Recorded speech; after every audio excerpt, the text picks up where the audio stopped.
Hello, I'm Mario Toneguzzi, managing editor of Canada's podcast, Taking Care of Business today with Samantha Villiard, who is regional vice president of REMAX Canada.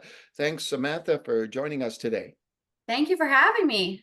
Let's talk about a recent report REMAX put out on the commercial real estate market in Canada. Now, in general, Samantha, how would you describe what the real commercial side of real estate is like these days in this country?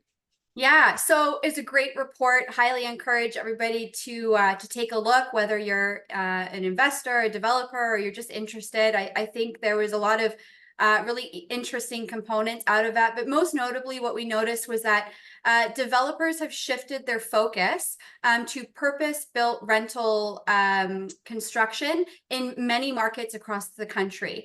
So multifamily, industrial real estate were the top performing asset classes, and which makes sense after the government made decisions to cancel the GST on new residential builds and also announced incentives for developers. So we're seeing that switch and that focus for purpose-built rentals, which in lockstep is followed by development for student housing and senior residences. So I thought that was quite interesting. And overall, in general, the tone is cautious optimism, I would say, in the commercial real estate sector across the country, with the Bank of Canada making their announcement on June 6th with the interest rate being reduced. I think, commercial real estate is going to have to keep up with the demand Yeah. of growing populations and communities, because as the report shares, there's a lot of intertwine. When a community develops and grows and the population, the demand, commercial real estate will need to keep up. Yeah. So that was really interesting to see that it's right across the country this time around, which is great.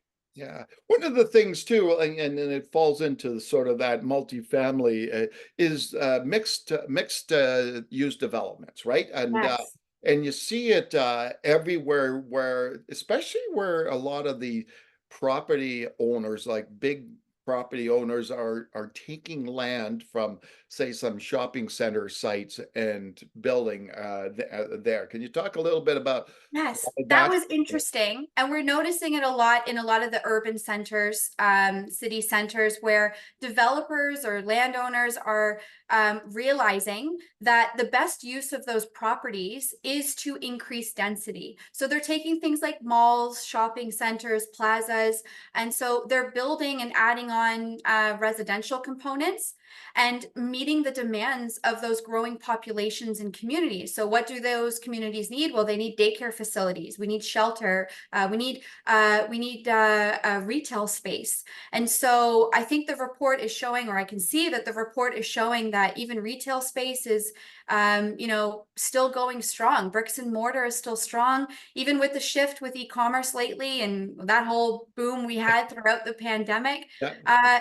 People are still needing that sense of community and retail space and facilities. So yeah, to your point, the developers are starting to be innovative and start to realize that they can reap the benefits of building up. And can you talk a little bit about the industrial side of things? I know that that sector has been on fire, like basically everywhere in the country in the past couple of years, especially. Why has that happened, and do you see it continuing? Yeah, I think businesses are getting back into the swing of things. And what was notable in the report I thought was interesting was that the land use for industrial spaces like warehousing and they are focused outside of major city centers. So we're seeing the growth that they're making up for the growth there, and that seemed to show throughout the country, specifically in the Greater Toronto area where they started to grow into Hamilton, Niagara region. So I thought that was a interesting note in the report. I agree. Yeah, let's talk a little bit about the kind of negative side of things, and it's the office sector, especially downtowns, right? Yeah. Uh, I don't know if that office sector will ever recuperate, considering all the changes that have taken place in the workplace.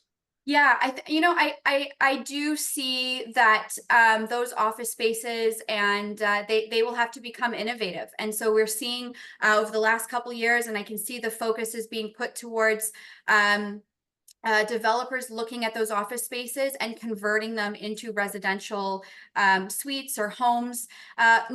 It doesn't work for every office building. I realize there's many challenges with that. However, it's an innovative way, creative way to make more homes in Canada. Is it the answer to everything in our housing crisis? No, none of this is the answer, but little bits at a time and little creative ways here and there is definitely making a little bit of a headway, I would say.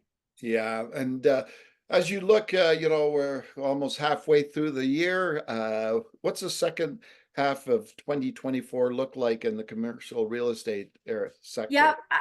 again, I think there's optimism there that there's a bit of hesitation to see, but I think with the growing populations, I think with residential sales making a bit of a shift now that buyers have seen that the interest rates have come down. Hopefully that'll increase inventory again. And like I said, when these communities are growing and the residential space is growing and being healthy, then the commercial factor will need to, or commercial sector will need to keep up. And so I have high hopes for the fall of 2024 and remainder of the year to be a neat shift in commercial that we haven't seen in the country yet. And so I'm excited to see where it goes. That's for Oh, sure. all right, wonderful. Well, thanks, Samantha, for joining us today. Anytime. Thanks for having me. All right, that was Samantha Villiard, who is Regional Vice President of REMAX Canada. I'm Mario Toneguzzi, Managing Editor of Canada's podcast, taking care of business today. Thanks for joining us.